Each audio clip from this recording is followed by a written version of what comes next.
Bueno, ya estamos aquí con la compañía de José Luis Esper para analizar cómo puede ser el 2015 en materia económica. ¿Qué tal, José Luis? ¿Qué tal? ¿Cómo andás? ¿Qué tal? Buenas noches. ¿Cómo Gracias están? por venir. Por favor, placer. Bueno, José Luis, ¿cuáles son tus expectativas para este año que está a punto de comenzar? ¿Cuáles crees que van a ser las características distintivas del 2015 en materia económica? Mira, si vos me decís la actividad económica, creo que va a parecerse a la que tenemos hoy. O sea, creo que vamos a estar cayendo cerca del 4% el año que viene. Un 4% más además de lo que caímos este año. Sí, sí.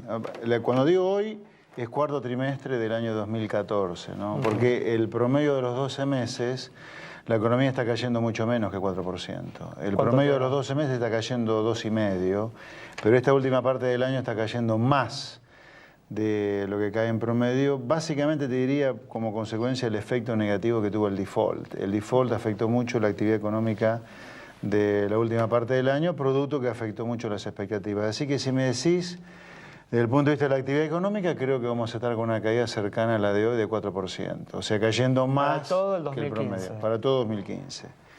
Si me decís la inflación, ahí te diría que ya depende de algunas otras cosas. En la actividad económica, yo te diría, para mí el pronóstico anda ahí. Y hablando del nivel de actividad, ¿crees que va a estar sujeto a este pronóstico que haces a lo que suceda con las negociaciones con los fondos buitre, a lo que pueda conseguir el financiamiento del gobierno? ¿O crees, digamos, que invariablemente esa va a ser más o menos la cifra, un poco más, un poco menos de actividad? Yo creo que invariablemente la actividad económica va a tener esa caída. Si hubiera finalmente una salida del default, yo creo que los dólares entrarían a cuentagotas. O sea, no me parece que cambie el amperímetro de 2015 la salida del default. Obviamente, si pensamos a mediano plazo, es muy importante salir del default. En cuanto a la inflación, ahí yo te diría, depende cabalmente si el gobierno sigue con esta política de financiamiento del fisco de los últimos meses, que fue un cambio dramático respecto de lo que venía ocurriendo. Hasta mediados de 2014, te diría, el fisco se venía financiando con reservas y con emisión. Por eso es que teníamos una brecha alta y pérdida de reservas. Pero el gobierno decidió cambiar de manera drástica a partir del default, te diría. En lugar de financiarlo con emisión monetaria, por la caída de la demanda de dinero que había, el gobierno empezó a financiarlo con deuda, y eso aplanchó el crecimiento de la cantidad de dinero y eso planchó la aceleración de precios. Así que estamos terminando el año con una inflación de casi el 40%, pero si vos anualizás los datos de los últimos 20 días, estás en 25-26%, anualizándolo. O sea, que si crees que si el gobierno mantiene esta política de financiamiento del déficit, entonces la inflación podría acercarse más al 25 que al 40%. Sí, ponele un 30% durante el año 2015, si el gobierno se banca la recesión en año electoral que implica esta política de financiamiento del fisco, que es solo deuda interna, ¿no? Ahora estamos hablando, ¿no?, de un déficit este año del 5,5% del PBI. Nación solo, ¿no? Claro, un déficit que podría ser el año que viene mayor que sí. esto. ¿Crees que el gobierno puede llegar a financiar ese volumen de déficit con emisión voluntaria? Con deuda, digamos, tomada por los inversores locales, por tal vez bancos. ¿Crees que alcanza, digamos? Bancándose una recesión como la que te digo, o a lo mejor peor, es probable. Yo creo que hay que apostar una ficha a que el gobierno intente lo que el viernes dijo el presidente del Banco Central, que es que ellos ven una normalización con el tiempo del cepo. Yo no creo que vaya a eliminarse el cepo, pero a lo mejor la jugada de patinarse algunas reservas, algunos miles de millones de dólares en reservas, pensando en un año electoral para que Scioli tenga chance, yo no lo descartaría eso. ¿Eso qué haría? A lo mejor perdés más reservas que durante 2014, que no estás perdiendo reservas en los hechos, con una caída de la actividad. Ganando, ¿no? ¿Cómo? En el balance o empatados, o sea. Sí, ahí, estás en cero, estás con la misma reserva que 2014. En cambio, 2015 a lo mejor, para no generar tanta recesión con esta política de financiamiento del fisco en base a la deuda interna, te patinas algunas reservas para que Scioli llegue con un poco más de aire a la primera vuelta o segunda vuelta, no sé hoy, ¿no? Y en el frente externo, ¿no te preocupa que esto que ocurrió en el petróleo sea un punto de partida para el resto de los commodities, especialmente otros que impactarían de lleno a Argentina como los granos? Hay que recordar que petróleo cayó 47% casi en el año, mientras que la soja solamente acumula un 20%. Sí, le faltaría el doble de lo que cayó hasta ahora, el 20%, porque la soja primerió un poco la caída que está teniendo el petróleo hoy, que es por un tema También que tiene que ver con la suba del dólar en el mundo, pero también tiene que ver con cuestiones más estructurales del mundo del petróleo. Sí, puede ser. O sea, con un me contexto... preocupa eso, obviamente, ¿no? O sea, el contexto, digamos, o sea, la caída del 4% es con una soja en los niveles actuales. Sí.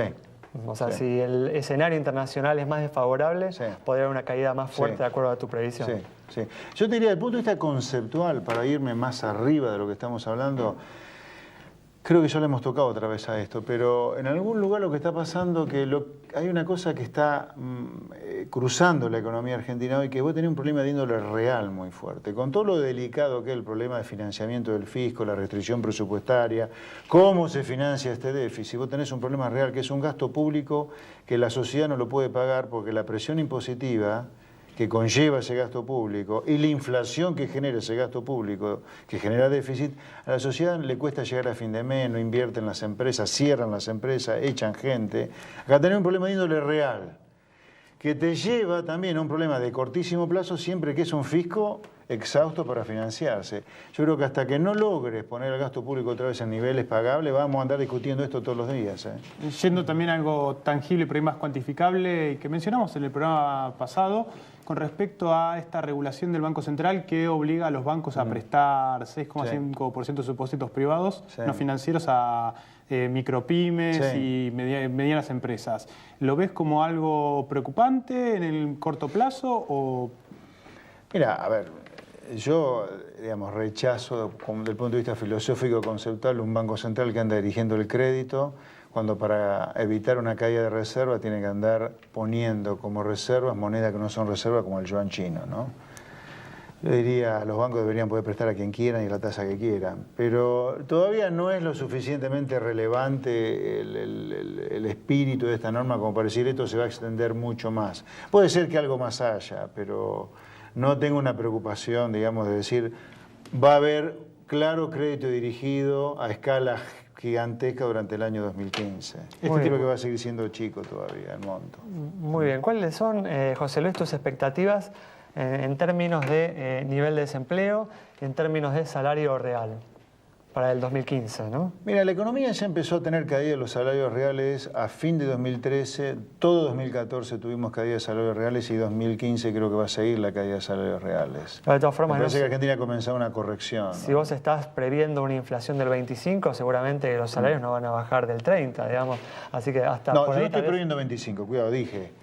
Hoy anualizada es 25, si se bancan una recesión igual que la de hoy, que es peor que la del 2014 en promedio, puede ser 25. ¿Pero cuál es el escenario más probable para vos en términos de inflación? Yo creo que vamos a estar arriba de 30, porque creo que algo van a aflojar y algo van a tener que devaluar. O sea que en ese caso sí habría una caída. Sí, yo creo que los salarios reales van a seguir cayendo. ¿Y el nivel de desempleo crees que yo creo que vamos a destruir empleo el año que viene. Creo que un puntito más de desempleo como mínimo vamos a tener. ¿Cuál es tu previsión real de desempleo? ¿No? Porque uno imagina el 7,5 no es una estimación real, que estamos por ahí en el 8,5, 9%. Al desempleo creo que, digamos, nuestra medición real, o sea, tomando de manera correcta el aumento que viene teniendo la oferta de trabajo, está en 11%, para 12% o 12,5% durante el año 2015.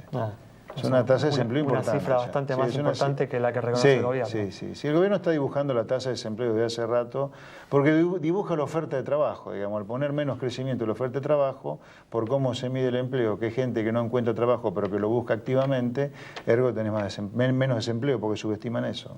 Bueno, José Luis, se nos acabó el tiempo. Muchas gracias por haber estado con nosotros. Gracias a ustedes. Que empieces muy bien en 2015. Feliz año para ustedes y los televidentes también. Bueno, muchas gracias. Bueno, nos vamos entonces con las opiniones de José Luis Espert acerca de cómo puede ser en el 2015 en materia económica. No es el panorama más alentador, pero bueno, es responsabilidad en todo caso de aquellos que manejan la política económica del país.